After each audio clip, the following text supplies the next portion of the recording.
bagaimana orang itu jangan mudah berprasangka. Jadi ini kalau tadi kan kisah utama mulianya Syekh Ibrahim bin Adham, tapi ada juga cerita beliau ini berpikiran negatif, berpikiran buruk suatu ketika, tapi langsung diingatkan oleh Allah.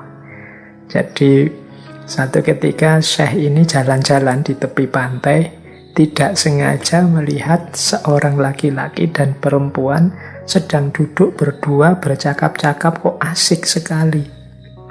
Dan di sebelahnya ada botol-botol, rasanya seperti botol minuman keras yang isinya baru saja kosong.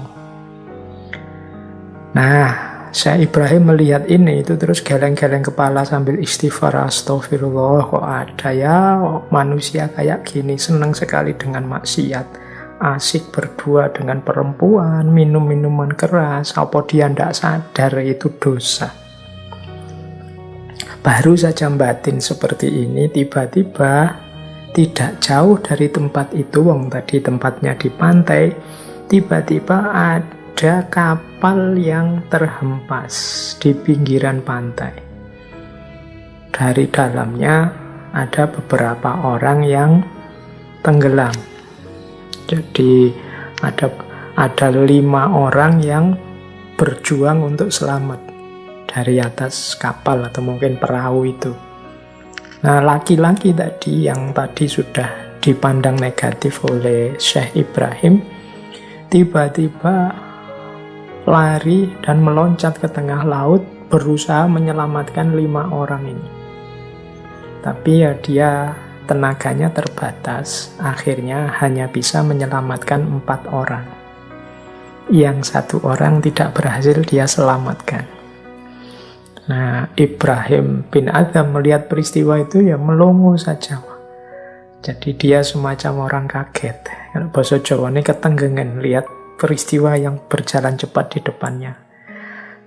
Nah, dia melihat pemuda tadi bersusah payah, pandangannya agak geser tentang pemuda tadi. Nah, pemuda tadi begitu berhasil menyelamatkan 4 orang, tiba-tiba menghampiri Syekh Ibrahim bin Adham.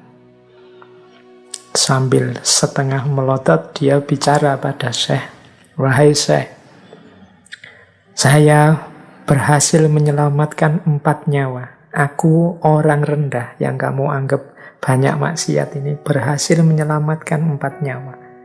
Harusnya kalau sampean bantu, yang 1 tadi bisa diselamatkan juga. Tapi sampean menyelamatkan 1 saja tidak bisa. Saya yang sampean pandang negatif bisa menyelamatkan 4 nyawa."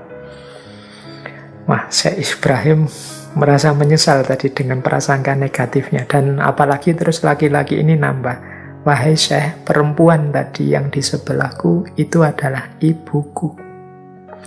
Dan botol tadi sebenarnya bukan minuman keras, itu isinya adalah air putih biasa." Ini laki-laki ini ternyata tahu apa yang ada di pikirannya Syekh Ibrahim bin Adham. Ini mungkin beliau ini memang sengaja dihadirkan oleh Allah untuk memberi pelajaran pada Syekh Ibrahim bin Adham untuk tidak berprasangka buruk, tidak suudzon pada orang lain. Jadi untuk senantiasa berpandangan positif kepada makhluk Allah yang lain. Nah, ini dulu mungkin pernah saya ceritakan kisah ini. Jadi bagaimana kita membersihkan diri dari prasangka. Baik, teman-teman. Wah, ini mungkin waktunya sudah tuntas. Sekitar 2 jam kita membahas beliau. Saya ingin menutup sesi malam hari ini dengan cerita juga. Ini ada kisah satu ketika Syekh Ibrahim bin Adham ini melihat ada seorang laki-laki yang memprihatinkan sekali. Dia ini tidak punya tangan, tidak punya kaki, dan buta. Nah, teman-teman bisa membayangkan ya situasinya ini. Hidupnya mengenaskan sekali. Tetapi dari mulut laki-laki ini selalu keluar ucapan-ucapan syukur. Segala puji bagi Allah atas segala nikmat yang begitu besar. Jadi alhamdulillahirabbil alamin. Selalu muncul kalimat-kalimat pujian, rasa syukur kepada Allah. Nah, Syekh Ibrahim takjub dengan orang ini. Kemudian bertanya, "Wahai Tuhan, saya melihat sampean ini begitu mengenaskan, memprihatinkan hidupnya. Apa sih yang membuat sampean ini masih bersyukur saja kepada Allah? Biasanya orang yang seperti ini kan isinya memohon-mohon, meminta-minta macam-macam kepada Allah. Ini malah bersyukur terus." Orang ini kemudian bilang, "Alam yu'tini lisanan dzakiron wa qalban syakiron." Kata orang ini, bukankah Allah menganugerahiku mulut yang senantiasa menyebut namanya dan hati yang senantiasa bersyukur?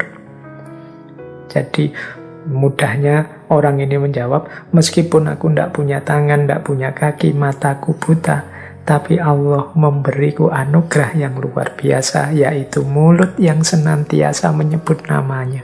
Tadi kan selalu mengucap syukur, alhamdulillah, dan hati yang senantiasa bersyukur. Ini jauh lebih berharga dari tangan, kaki, dan mata, karena sifatnya lebih hakiki dalam kehidupan ini. Nah, kisah terakhir ini mungkin pelajaran bagi kita, siapa saja, ya hidup ini mungkin banyak hal-hal menyulitkan, banyak hal-hal memprihatinkan untuk kita masing-masing dengan problem masing-masing kita. Tapi jangan lupa, Allah memberi nikmat banyak untuk kita yang sering tidak kita sadari. Nikmat iman, nikmat Islam, nikmat kesadaran untuk berbuat baik, nikmat mulut yang masih mau menyebut namanya, nikmat semangat untuk menjalankan perintahnya, dan masih banyak lagi yang lain. Dan itu lebih penting, lebih hakiki mungkin kalau dibandingkan masalah-masalah sehari-hari yang setiap hari kita keluhkan. Maka tidak ada alasan untuk kita tidak bersyukur dalam hidup ini. Insya Allah dengan terus bersyukur, la in syakartum la azidannakum. Kalau engkau bersyukur, pasti akan aku tambah nikmatku.